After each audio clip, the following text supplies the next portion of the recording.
Hello. In the traditional motion picture story, the villains are usually defeated. The ending is a happy one.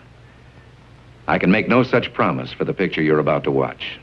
The story isn't over. You and the audience are part of the conflict.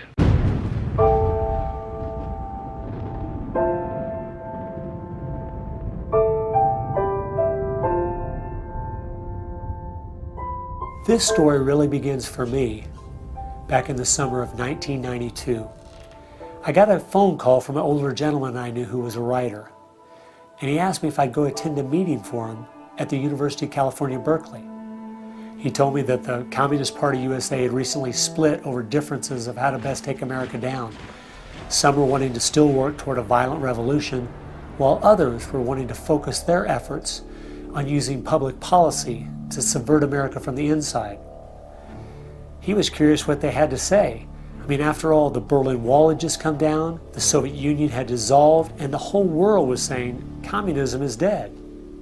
So why were they meeting, and what were they up to? I was in graduate school at the time, and the whole idea of slipping in undercover into a communist meeting sounded pretty neat, so I decided to go. More human beings were slaughtered in the 20th century than in all previous centuries combined. We're talking a congressional record, 135 million dead. Their entire purpose was to detach our culture from any moral anchors whatsoever. You look at the changes in America since 1960, perhaps. The whole culture's been transformed. They're coming out of the belief that the village should raise the child. The village means the government. It was 15 years later, I was appointed by the governor to be a state representative in the legislature. I'd only lived in my district for 2 years, so I thought it'd be a good idea if I wrote a monthly letter to the editor. Each month I wrote on a different topic.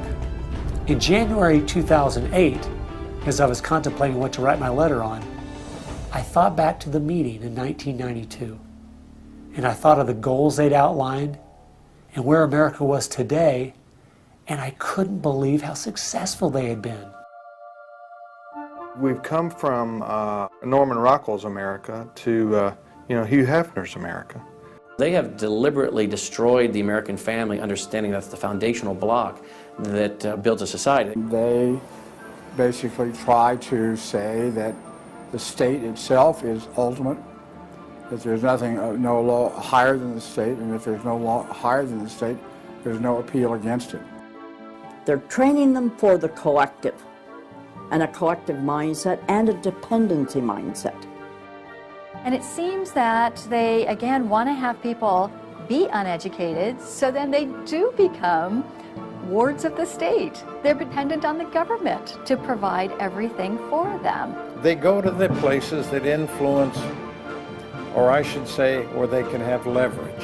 I thought we were over communism. I thought, okay, we won that battle. The Berlin Wall came down. Ronald Reagan won the day. We've got to look and see how he fought this, because we're fighting it again on American soil. Not hostilely attacking us like we feared in the Cold War. It is from within.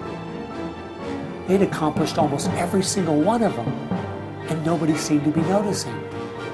For at least the last 50 years, they'd been working actively behind the scenes, in the shadows, trying to move our people and our culture in a direction that was designed to destroy us. If we lose the Judeo-Christian framework, we're lost forever.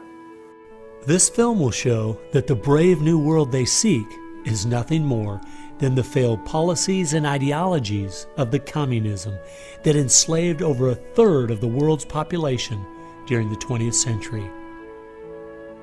It will show that most people on the left aren't communist, just the useful idiots Lenin spoke of, being used to promote a socialist agenda, which is the first and necessary step toward communism.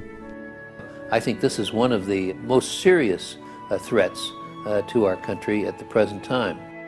It will show they've done everything in their power to dumb down our children, undermine our families, rewrite our history, and promote obscenity and immorality everywhere that they can. They look at what holds society together, they understand it, but they don't want that. They want change, and they will subvert and rot every good and decent thing we believe in, because they have a vision for a new society, and that must mean the replacement of the old society. We on the other side, we advance the idea that this is about the cause of freedom, and if it hadn't been for Jesus Christ, there never would have been a United States of America, because the inspiration for freedom drove our founding fathers. They were informed by their faith, and I believe guided by the hand of God. From my investigation over the last 2 years into what has caused America's drastic decline, I'm sorry to say the left won't be able to use the ignorant card. They've left too much evidence of their agenda in their books, articles, and speeches.